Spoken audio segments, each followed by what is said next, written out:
បាទសូមគោរពដល់ពុកម៉ែបងប្អូនទាំងអស់គ្នាបាទវិលមកជួបជាមួយបងអូនទៀតហើយឆ្នោតយួនក្នុងស្រុក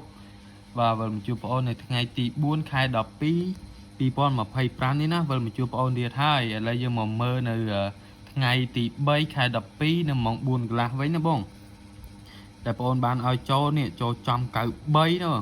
ចូលចំ93ចូលចំ93ប៉ុស្តិ៍ B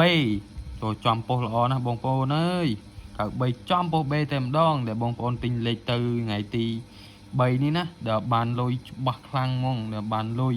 ហើយទី4នេះក៏ច្បាស់ខ្លាំងដូចថ្ងៃទី3ដូចគ្នាដែរហើយបងប្អូនឆាតមកអេតមកគ្រូទទួលនឹងទម្លាក់តម្លៃតម្រាងឲ្យបងប្អូនទិញជូនសម្រាប់បងអូនលក់តាមមួយគ្រាប់ BC ទេខាងបងអូនលក់តាមមួយគ្រាប់ BC ទេបងអូនបញ្ជាក់តាមមួយគ្រាប់ BC ទេលេខទូចណាពុកម៉ែបងប្អូនចំណែកពេលយប់យើងវិញចូលរងណាពុកម៉ែបងប្អូនស្ដាយខ្លាំងមែនតែនពេលយប់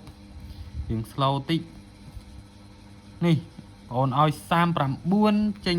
38ប៉ុសេស្ដាយណាពុកម៉ែបងប្អូនអើយសម្រាប់ពេលយប់ស្ដាយស៊ីមកគ្រាប់តែអត់អីស្អែកមានលេខច្បាស់ខ្លាំងយកទៅលេងទៀតដែលយប់មិញដែលពុកម៉ែបងប្អូនបានយកពេលយប់ហ្នឹងស៊ីមកគ្រាប់បើសម្រាប់ពេលថ្ងៃយើងចូលចំតែម្ដងពេលថ្ងៃចូលចំប៉ុស្តិ៍តែម្ដង93ប៉ុស្តិ៍ B នេះចូលចំតែម្ដងបើសម្រាប់ពុកម៉ែបងប្អូនទាំងអស់គ្នាដែលចង់បានលេខច្បាស់ពីខាងគ្រូយកទៅលេងនេះអាចអេតមកគ្រូបាន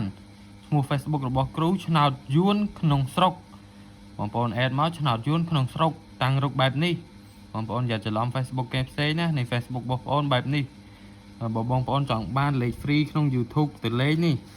ប្អូនមានទៀតបងប្អូនមានលេខច្បាស់ដែរលេខក្នុង YouTube នេះណាវាមិនសូវច្បាស់ខ្លាំងណាស់ណាទេប៉ុន្តែលេខវាច្រើនវាចាក់ច្រើនប៉ុស្តិ៍ចាក់ច្រើនម៉ោងអញ្ចឹងណាតែបងប្អូនចង់បានលេខមកគ្រាប់ពីប៉ុស្តិ៍សម្រាប់ចង់លេងម៉ោង4កន្លះនិងម៉ោង6កន្លះអាចអេតមកគ្រូបានឈ្មោះ Facebook របស់គ្រូឆ្នោតយួនក្នុងស្រុកឥឡូវយើងមកមើលនៅលេខថ្ងៃទី4ខែ12 2025នេះណាលេខដែលបងអូន free ឲ្យពុកម៉ែបងប្អូនយកទៅលេងនេះណាបងអូនឲ្យលេខទូច3គ្រាប់បងអូនឲ្យ41 29 85លេខ ABCD ណាពុកម៉ែបងប្អូនលេខ ABCD ចាក់មក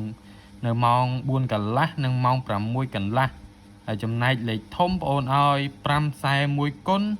និង029គុណ